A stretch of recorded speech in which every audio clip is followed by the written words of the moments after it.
요단강가에서 회개를 받게 하는 그 죄 사함을 받는 회개 세례를 베풀던 세례 요한을 향해서 많은 사람들이 이제 나왔습니다. 세례를 받기 위해서 나온 것이죠. 그런데 그 많은 사람들을 세례를 베풀던 이 세례 요한이 세례를 받기 위해 나오는 한 무리의 사람들을 향해서 과격한 그런 어떻게 보면 욕이라 할 수 있는 그런 심한 책망을 하고 있는 것을 봅니다. 독사의 자식들아 하는 것이죠. 우리 한국식으로 표현하면 개 자식들 뭐 그런 말 아니겠어요? 이 얼마나 심한 욕설인가, 심한 책망인가. 그런데 지금 이 심한 책망을 받고 있는 사람들이 누구인가? 그 사람들은 회개의 결단, 어떤 죄사함을 받겠다는 그런 결단과 의지를 가지고 세례 요한에게 나와서 세례를 받겠다고 나온 사람들입니다. 평행구절인 마태복음 3장 7절 말씀에 보면 그 사람들을 구체적으로 말해주고 있는데 그들은 바리새인들과 사두개인들이었습니다. 여러분 아시는 대로 당시에 이 바리새인들과 사두개인들은 겉으로는 율법을 지킨다 하면서 속으로는 자신들의 의와 자신들의 유익과 자신들의 명예를 드러내기에 급급했던 그런 사람들이었습니다. 그들은 자칭 타칭 누구보다도 하나님의 말씀을 잘 알고 있고 또 그 말씀을 잘 행한다는 그런 사람들이었습니다. 그러나 실상은 하나님의 그 뜻을 깨닫지 못하고 자신들의 공로와 자신들의 그 행위의 의의를 앞세워서 그 행위를 이루지 못하는 연약한 사람들을 판단하고 정죄하는 그런 사람들이었습니다. 자신들이 아브라함의 후손, 그런 아브라함의 혈통으로서 선택받은 하나님의 선민이요 또 의인들이라 그렇게 생각했던 그런 사람들이었습니다. 예수님의 평가나 성경의 평가는 그들에 대해서 그들은 형식적인 신앙인이요 종교인이요 위선적인 신앙인이라 그렇게 평가를 하고 있습니다. 지금 자신 앞에 세례를 받으러 나오는 그 사람들, 그러나 형식적인 신앙과 그런 세속적이고 부패한 마음으로 가득 차 있는 그들을 향해서 세례 요한은 거침없이 말합니다. 독사의 자식들아. 이 독사의 자식이라 하는 이 말은 사탄의 자녀요, 사탄의 자식이요, 악독한 사람이라 하는, 악행을 행하는 사람이라는 그런 의미를 담고 있습니다. 지금 세례 요한이 자기 앞에 세례를 받으러 나오는 그 사람들의 속마음을 꿰뚫고 있는 것이죠. 그들이 세례를 받으려고 하는 이유와 동기가 순수하지 않았다는 것입니다. 또한 그들이 지금 세례를 받으려고 나오기는 했지만 그 진실한 회개가 그들 마음에 없는 것입니다. 누가 너희에게 닥쳐올 진노를 피하라고 일러주더냐. 지금 그들은 겉으로 행하는, 겉으로 사람들에게 보여지는 그 세례받는 의식을 통해서 자신들의 죄가 사해졌다는 것을 사람들에게 보이려고 합니다. 그런 모습을 통해서 자신들이 죄사함을 받았고 의롭게 되었다는 것을 드러내려고 지금 세례 요한 앞에 나왔다는 것입니다. 여러분, 우리가 다 세례를 받고 또 행하고 있는데 세례를 받는다는 의미가 무엇입니까? 세례라는 그 특별한 의미는 세례를 받음으로 내가 죽고 내 속에 그리스도가 사는 것, 그것이 바로 세례이죠. 그래서 세례를 받는다는 것은 나의 의가 사라지고 이제 내 속에 그리스도의 의가 드러나게 되는 것, 내가 주인이었던 생이 바뀌어서 나의 주인이 그리스도로 바뀌는 은혜, 그것이 바로 세례라 하는 것입니다. 오늘 이 세례 요한에게 심한 책망을 받고 있는 사람들은 말씀드린 대로 누구보다도 하나님을 잘 믿는다는 그런 열심을 가진 사람들입니다. 더군다나 지금 그들이 세례를 받겠다고 요한 앞에 나와 있습니다. 늘 하나님을 잘 믿는다고 생각하는 사람들, 하나님의 말씀을 잘 알고 있다고 생각하는 사람들, 하나님의 백성이요 성도라고 생각하는 사람들, 이렇게 주일이면 성전에 올라서 예배하는 사람들, 지금 세례 요한 앞에 세례를 받겠다고 나오는 그 사람들과 다를 바가 없습니다. 우리가 하나님 앞에 예배하러 나와 있지만 지금 이 바리새인이나 사두개인들처럼 여전히 그 주인이 자기 자신들이요, 우리가 예수님의 이름을 부르고 있지만 예수님의 의보다는 자신의 의를 드러내고 자신의 유익을 구하고 자신을 자랑하기 위해서 그저 뭔가 내가 죄사함을 받고 예배했다는 것으로 뭔가 면피를 하고 그저 면죄를 받으려는 그런 얄팍한 형식적인 그런 모습으로 하나님 앞에 나온다면, 여러분, 우리 속에 하나님 앞에 나와 예배한 우리 속에 진실한 회개와 순수한 마음이 없다면 오늘 본문에 주어지는 이 심한 책망이 바로 우리에게 주어지는 책망이 아닐까 생각을 해봅니다. 성경은 주님께서 다시 오셔서 이 세상을 심판하실 것이라는 것을 이미 예고하고 있습니다. 그리고 그 심판의 때가 언제인지는 아무도 모른다 말씀합니다. 아무도 모르고 그 때가 정해져 있지 않다는 것 때문에 우리는 심판의 때가 멀리 있다고 생각을 합니다. 물론 세상의 끝날이 되면 이 세상의 종말의 때에 주님께서 이 세상에 오셔서 우리를 심판하실 것입니다. 양과 염소를 가르듯이, 알곡과 쭉정이를 가르듯이 죄인과 의인을 구별해서 하나님의 나라에 드리고 지옥에 보낼 사람들을 심판하실 것입니다. 그 역사의 종말이 언제 올지 모르고 멀다는 것 때문에 우리는 심판이 그저 멀리 있다 그렇게 생각을 합니다. 그러나 여러분, 우리는 늘 생각해야 됩니다. 우리 모두에게는 이 땅을 떠나가게 되는 개인적인 종말을 맞이할 순간이 다가오고 있습니다. 우리가 이 땅을 떠나게 될 그때까지, 우리의 목숨이 이 세상을 떠나는 그때까지가 우리에게 주어진 회개의 기회라는 것입니다. 우리가 육신을 입고 있는 그 시간 동안 주님께 나아갈 수 있는 기회를 얻을 수 있고, 예수님을 믿음으로 죄사함을 받고 하나님의 자녀가 되고 천국의 시민이 되는 그 기회가 우리 목숨 동안, 우리 생명이 있는 그 시간 동안 정해져 있다는 것입니다. 그런 의미에서 보면 여러분, 우리에게는 그렇게 많은 시간이 남아있지 않습니다. 여러분도 그러시겠지만 이제 저도 언제부턴가 시간이 빨리 가는 게 느껴집니다. 그저 어른들이 늘 하시던 말씀대로 그저 20대는 20마일이요, 뭐 30대는 30마일이요, 60대는 60마일이요, 70대는 70마일 그러시더니 정말 그래요. 점점 늦게 옵니다. 우리의 기회가, 우리의 시간이 그렇게 많이 남아있지 않다는 것입니다. 심판의 때가 가까이 오고 있다는 것은 분명합니다. 오늘 본문에도 보니까 마치 나무를 찍을 도끼가 나무 뿌리에 놓여 있는 것과 같은 그런 상황이라는 것입니다. 곧 찍혀서 불에 던져질 그런 상황입니다. 아직은 괜찮겠지. 심판은 아직 멀어. 그렇게 스스로 안심하고 스스로 위로할 때가 아니라는 것입니다.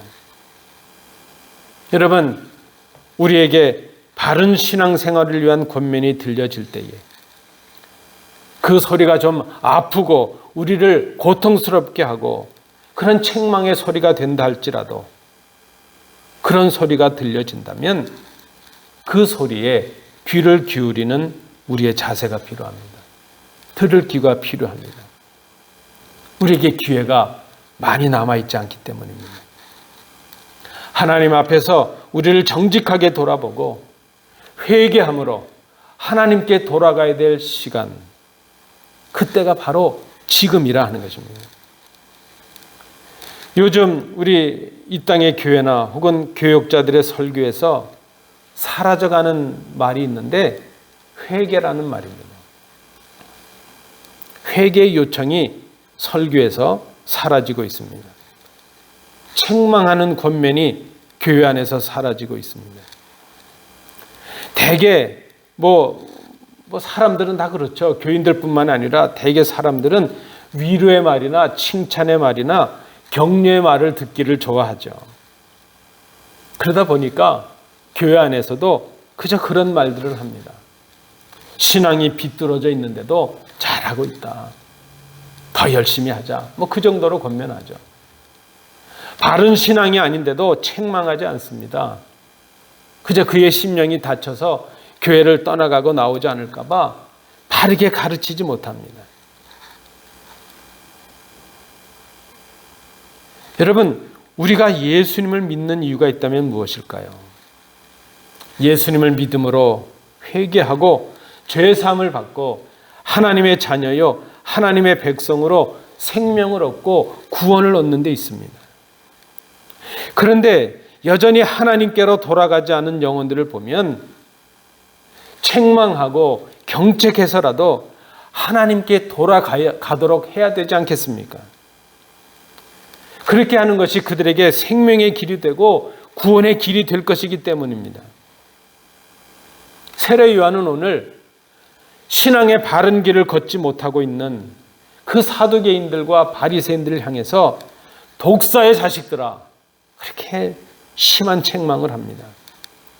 그래 여러분, 지금 책망하는 것 자체가 목적이 아닙니다. 그렇게 책망하는 이유는 회개를 촉구하기 위함에 있습니다. 지금 세례 요한이 그들을 그렇게 책망하는 이유는 그 영혼들을 불쌍히 여기시는 하나님의 마음을 전하게 하기 위함입니다. 구원을 받지 못하고 죽어갈 영혼들을 사랑하시는 그 하나님의 간곡한 마음을 전하기 위함입니다. 책망하는 이유가 있다면 사랑하기 때문입니다. 여러분, 미워하는 것보다 더 가혹한 것이 있는데 그것이 무관심이라고 합니다. 여러분, 그렇죠? 우리가 누군가를 미워한다면 그것도 관심이 있는 거예요. 그러니까 사랑하는 것이 제일 좋은 것인데 그 다음에 순서로 친다면 그 다음에 미워하는 거예요. 미워하는 거는 관심도 있잖아요. 또 미워하다 보면 미운 정도 든다니까요. 그러나 더 가혹한 것이 있다면 무관심이라 하는 것입니다. 거짓 선지자들은 백성들이 어떤 길로 걸어가든지 하나님을 잘 믿고 살든지 죽든지 아무 상관도 하지 않을 것입니다. 그들이 천국에 가든지 지옥의 멸망길로 가든지 모른 척 할 것입니다. 그저 신앙생활을 잘하고 있다고 칭찬하고 괜찮다고 안심을 시킬 것입니다. 여러분, 우리 부모님들을 한번 생각해 보십시오. 우리 부모님들은 사랑하는 자녀들을 그냥 두실 수가 없습니다. 때로는 회초리를 들어서라도 자녀들을 초달하고 경책하십니다. 왜 그렇습니까? 그들을 바른 길로 돌이키게 하시기 위함이죠. 그렇게 하시는 이유가 무엇입니까? 그들을 사랑하기 때문입니다. 참 선지자라면, 참 양들을 사랑하는 선지자라면 그들을 경책하고 경고할 것입니다. 그들의 영혼을 불쌍히 여기기 때문이요, 그들을 진정으로 사랑하기 때문입니다.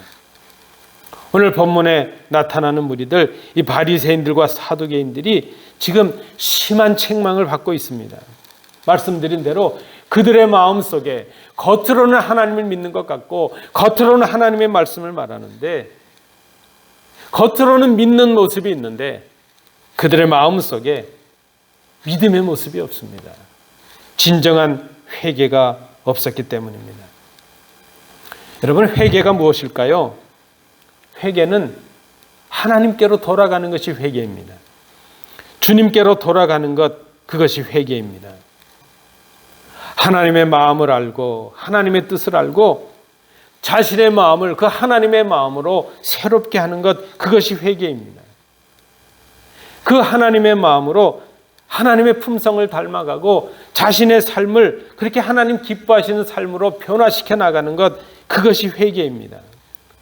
그래서 여러분, 회개라고 하는 것은 마음의 결단이나 변화뿐만 아니라 삶의 변화를 이루어야 하는 것입니다.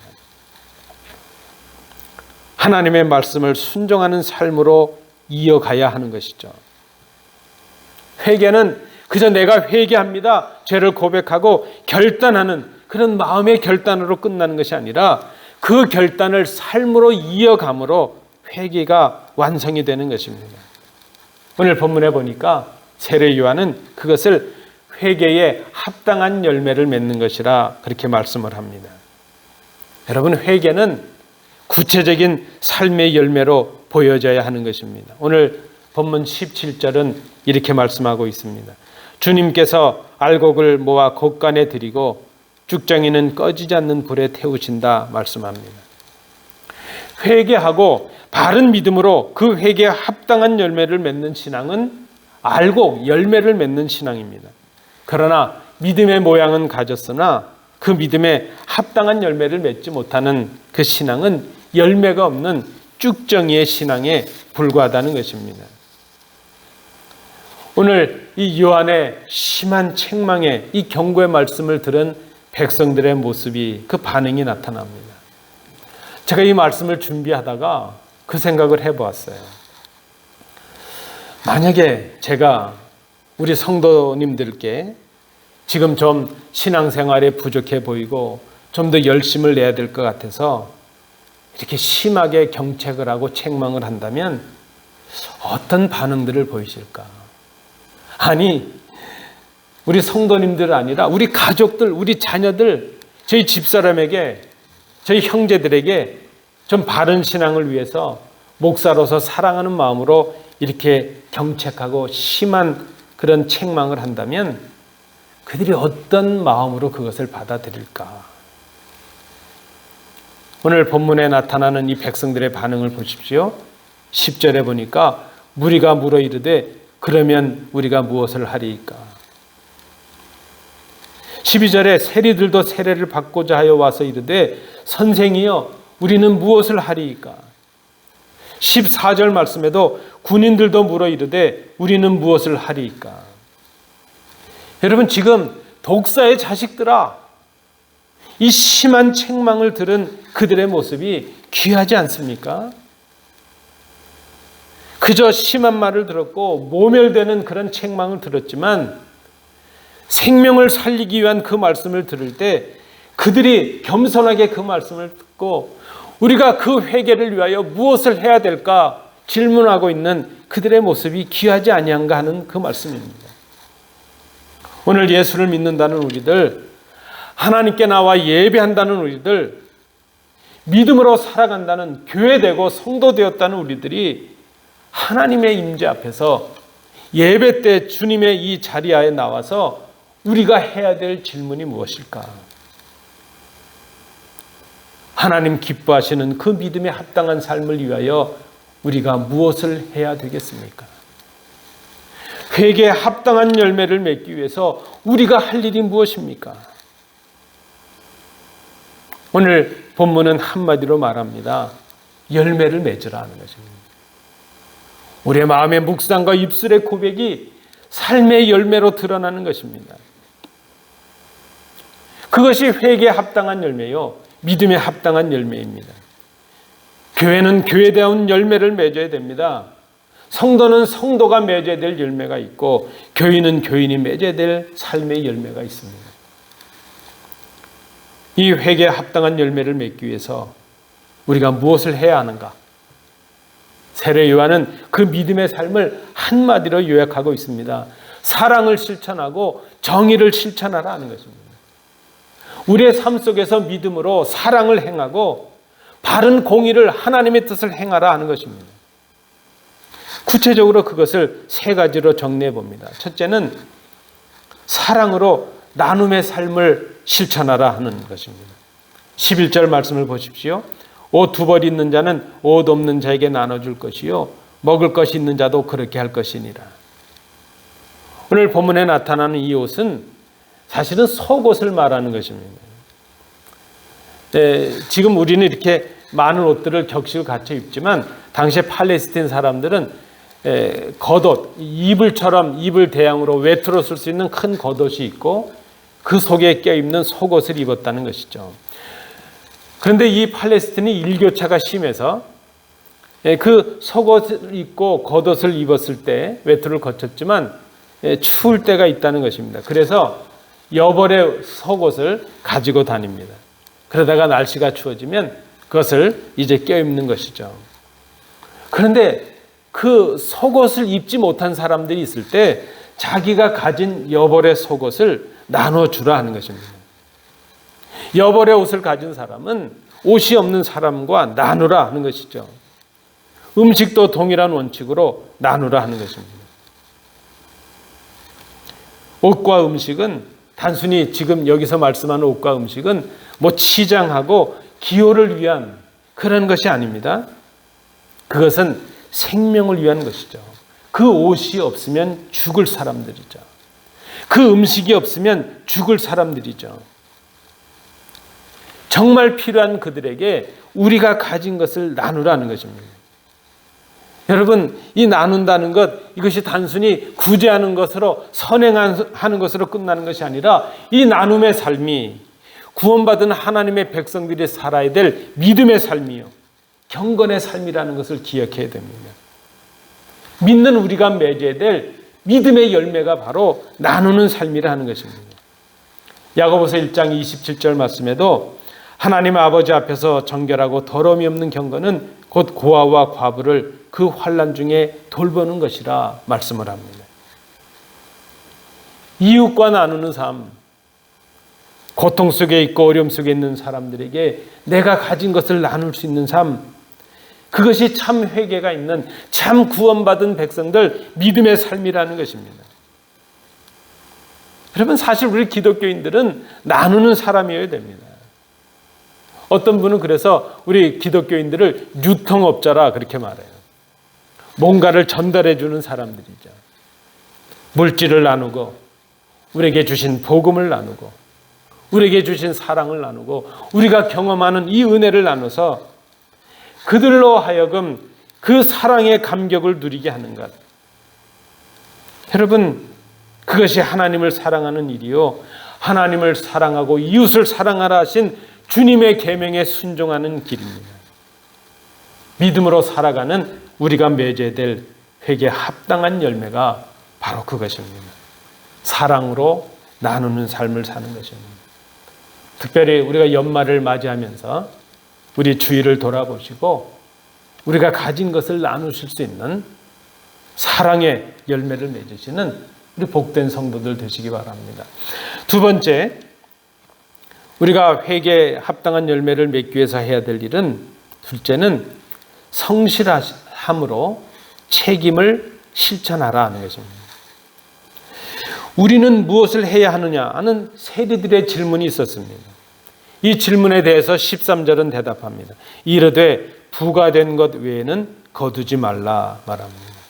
여러분 아시는 대로 이 당시의 세리들은 자신들의 그 직무를 가지고 거둬야 되는 것보다 더 거둬들이고 자신들을 위해서 착복하는 그런 악한 행동들을 하였습니다. 백성들을 괴롭힌 것이죠. 그래서 당시에 아예 세리라는 이 사람들은 죄인으로 취급을 받았습니다. 그런 평가를 받았는데 그들은 그런 평가와 자신들이 얻는 물질을 바꾸었습니다. 그런 평가를 받는다 할지라도 자신들이 물질을 많이 모은다는 것, 그것으로 이제 그 평가를 바꾼 것이죠.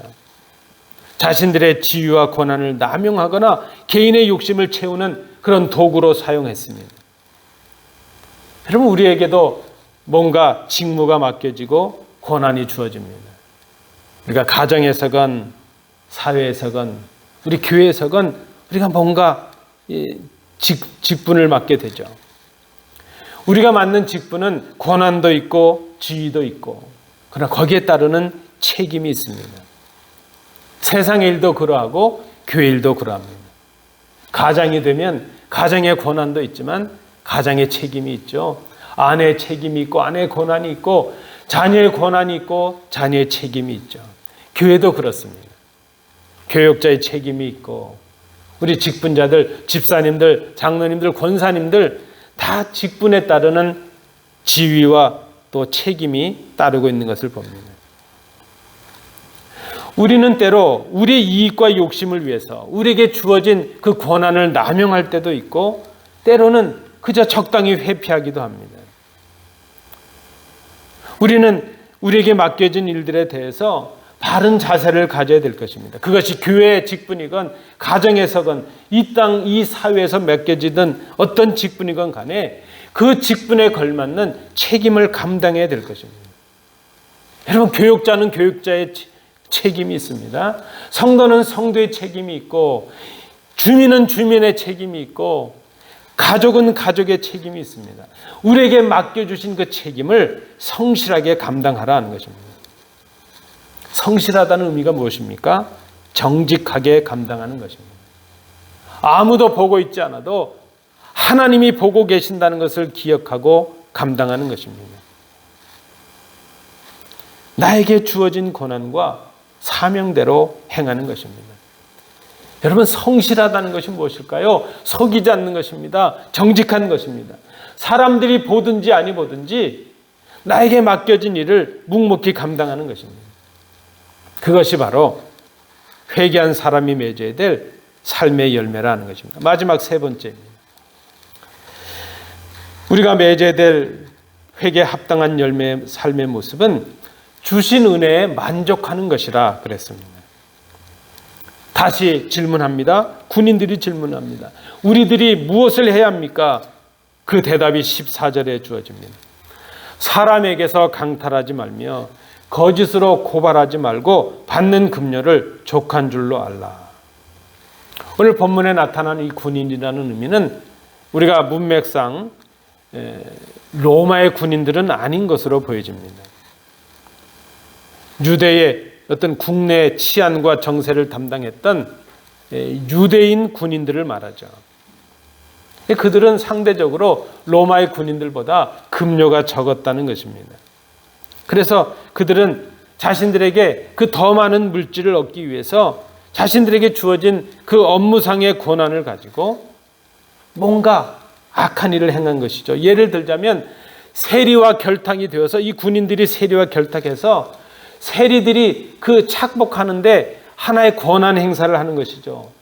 힘이 되어준 것입니다. 그래서 함께 수탈을 하고 백성들을 억압하고 협박하고 강탈하는 그런 범죄를 저질렀습니다. 그리고 그러한 범죄를 감추기 위해서 오히려 다른 사람들에게 고소해서 그 죄를 덮어 씌웠다는 것입니다. 여러분, 이 군인들이 이렇게 강포해지고 악한 사람들이 된 이유가 어디 있겠습니까? 물질의 욕심을 제어하지 못했기 때문입니다. 마음속에서 일어나는 그 탐심을 제어하지 못했기 때문입니다. 우리가 물리쳐야 될 것이 있는데 바로 탐심입니다. 그 지킬 만한 그 모든 것 중에서 마음을 지키라 성경을 말씀합니다. 그런데 우리 마음속에 욕심이 생기면 그 마음을 지켜낼 수가 없습니다. 성경은 말씀합니다. 우리의 생명이 우리의 물질에 많고 적음에서 오는 것이 아니라고 말씀을 합니다. 주님께서 누가복음 12장 15절에 하신 말씀입니다. 예수님과 함께 세례를 받은 사람, 그는 그 육체를 그리스도와 함께 그 육체를 십자가에 못 박을 때 자신 속에 감춰진 그 정욕과 탐심을 십자가에 못 박았다고 갈라디아서 5장 24절은 말씀합니다.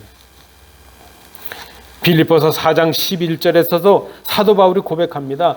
내가 지금 궁핍해서 이렇게 말하는 것이 아니라 나는 어떤 처지에서도 스스로 만족하는 법을 배웠노라. 사도 바울은 자기가 비록 어떤 상황이 있든지 적은 것을 가졌든지 자기에게 있는 것이 하나님께서 주신 은혜라면 그것을 만족하게 생각하는 은혜를 깨닫게 되었습니다.